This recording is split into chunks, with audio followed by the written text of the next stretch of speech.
Quem você acha que é Jesus? Evangelho de Lucas, capítulo 9. Comentário de Mário Persona. Eu lembro daquela passagem que fala: se alguém quiser fazer a vontade dele, conhecerá acerca da doutrina. Eu não sei se é assim mesmo que diz, acho que é a versão atualizada.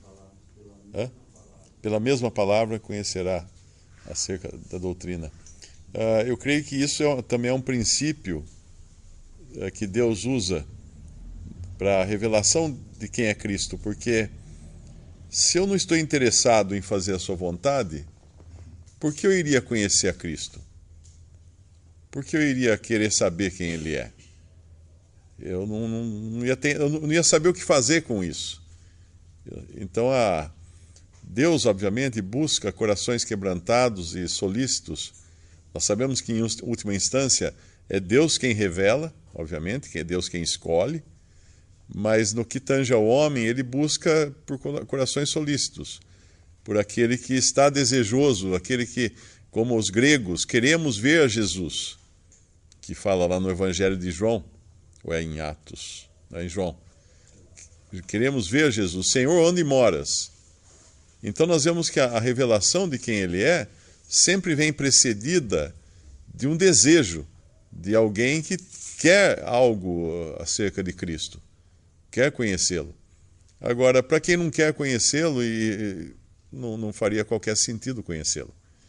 Por isso que aqui agora os seus discípulos, obviamente, são aqueles que andam com Ele, que querem mais e mais dele, mas eles não têm o mesmo grau de conhecimento dele. Eu acho que a atualizada fala um pouquinho diferente. Se alguém quiser fazer a vontade dele, conhecerá a respeito da doutrina.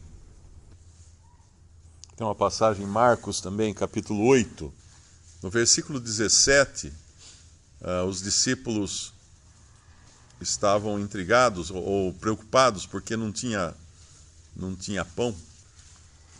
Quando o Senhor falou do fermento para eles, eles achavam que o Senhor Jesus estava falando de pão.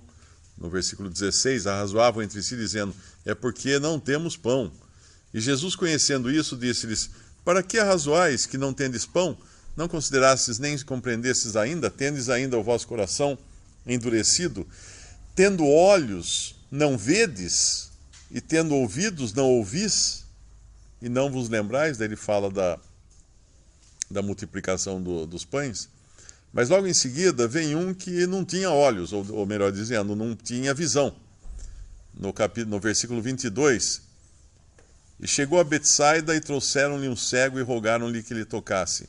E tomando o cego pela mão, levou-o para fora da aldeia e, cuspindo-lhe nos olhos, impondo-lhe as mãos, perguntou-lhe se via alguma coisa. E levantando ele os olhos, disse: vejo os homens, pois os vejo como árvores que andam.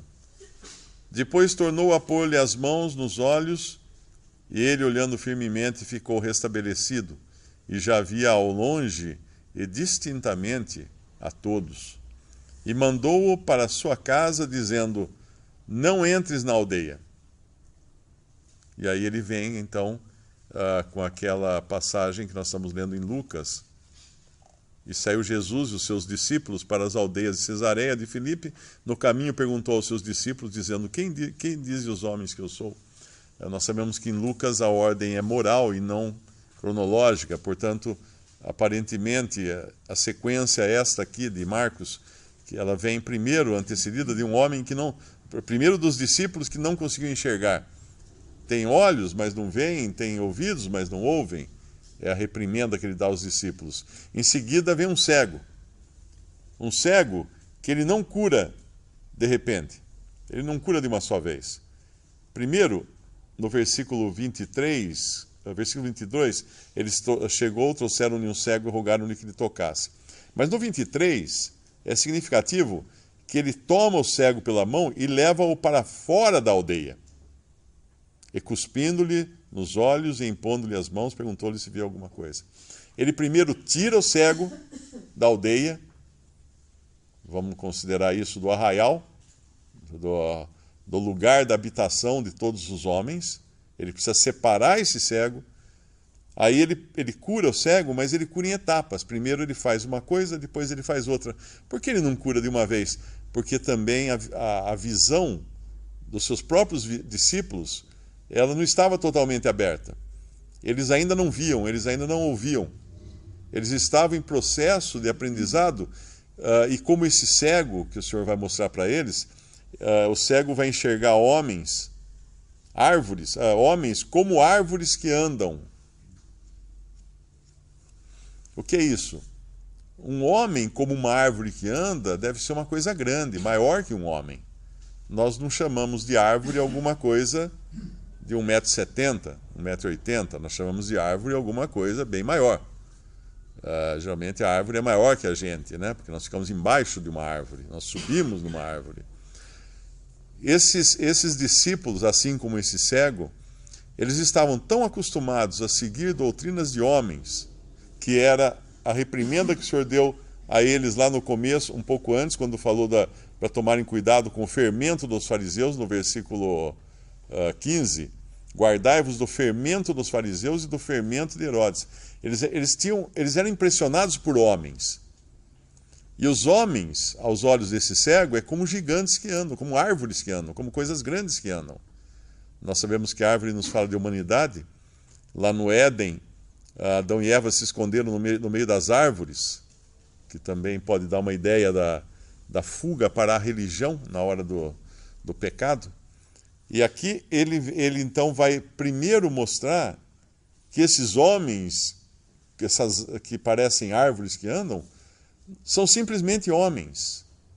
E eles precisavam aprender isso. Eles precisavam parar de olhar para aqueles homens importantes, os fariseus, Herodes, todos aqueles que dominavam sobre eles. Eles precisavam sair da aldeia, como ele pegou o cego pela mão e tirou da aldeia. Eles precisavam ser tirados fora de todo aquele sistema judaico, para então o Senhor curá-los, curar a sua vista, fazer com que eles enxergassem.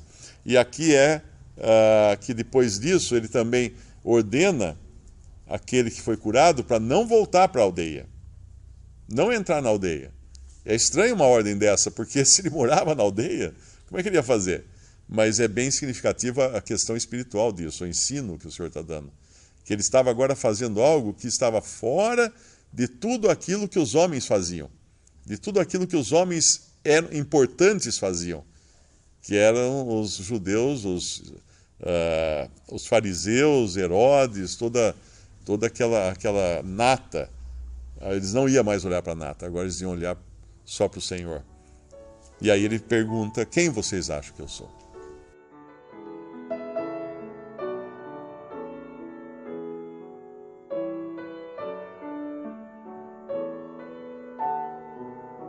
Visite Respondi.com.br. Visite também 3minutos.net.